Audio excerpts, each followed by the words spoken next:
Hey, good people, it's Kia coming back at you. This is going to be quick because there's only a few topics that I wanted to discuss.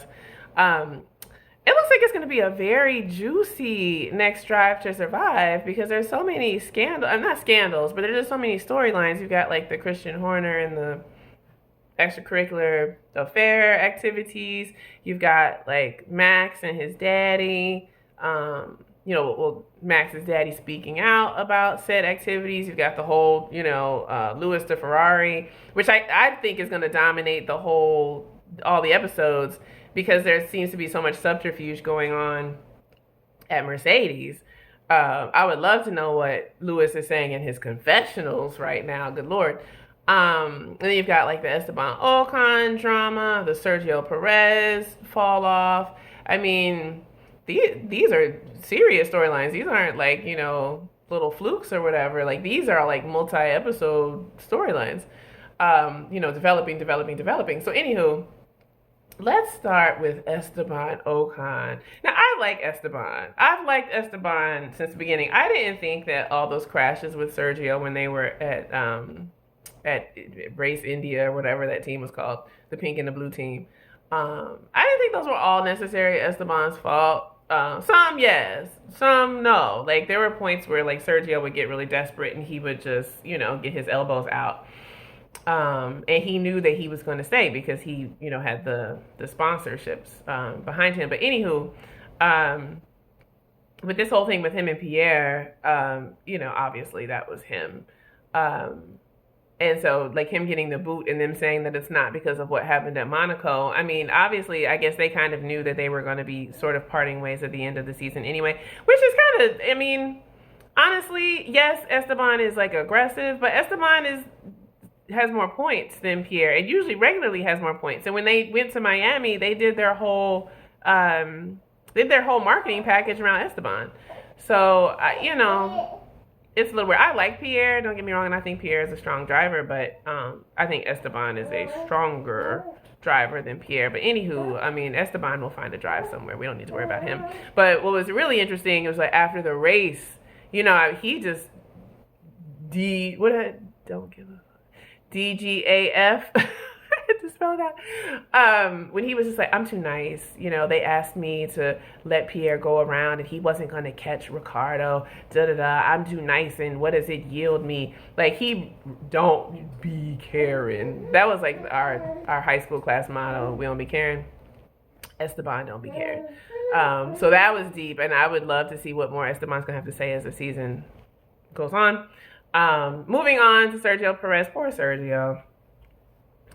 He just can't win for losing. Like he's definitely in his head. It seems like it's been like a slow decline since that Miami situation, which I feel like was the sort of beginning of the drop off. But Sergio always can like pull a rabbit out of a hat. Like when you are like, oh, he ain't finna do nothing, he always like kind of pulls a little something out. So, kind of like Daniel Ricciardo did this week, where somebody was talking smack about him and he put his foot down and was like P5.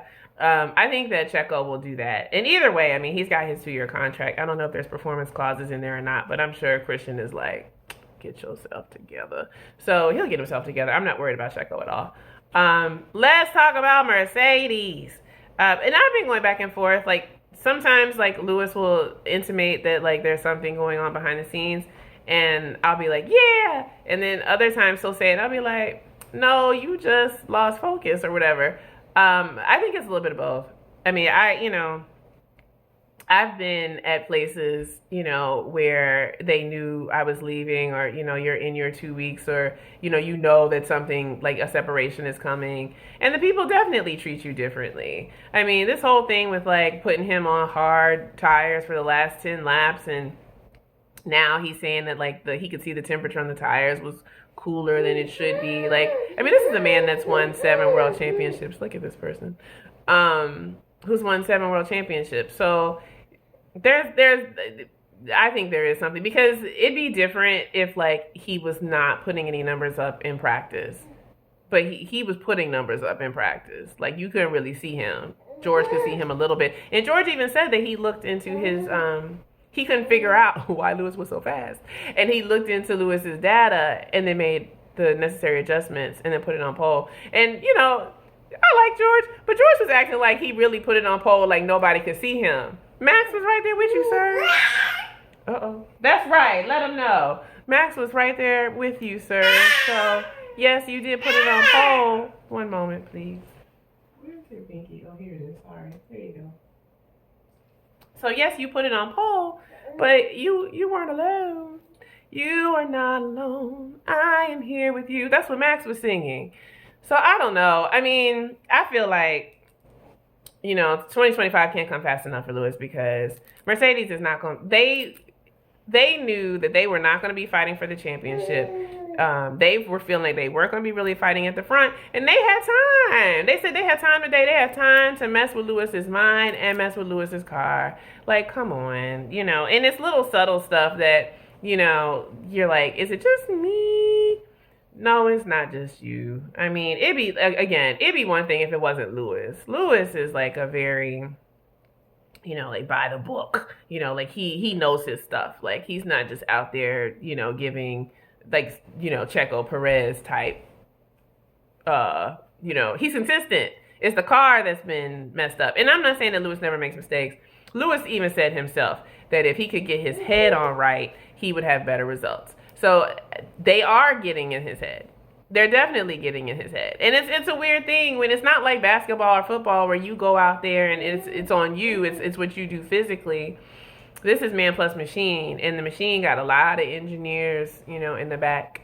So, you know, if Mercedes know they're nowhere close to a win, then what do they care if they don't get all the points? You know, if Lewis doesn't get points or if Lewis doesn't get more points than George. They want George set up as the leader. And they want George, you know, mentally built up. Like I said, you saw how he was celebrating about that pole. So I don't know, honey. We'll see. But I'll be glad when Lewis can just be a Ferrari and be free. You know, I just don't feel like you know, yes, there will be competition between him and Charles, but you know, I think Charles and Lewis are more alike than they're different in terms of demeanor. They're both like pretty civilized, even when they're upset. And controlled in their driving, right? So I think that it'll just be a better situation for everyone involved. But anyway, that's my very short review of Montreal. Except for to say that every time I see any sort of like influencer videos about Montreal or just, you know, video about Montreal, it's always raining.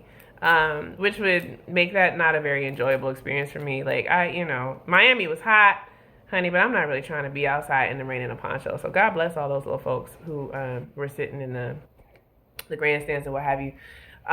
Okay, that's all I have. I will see y'all after the next race. Hope all is well. Peace.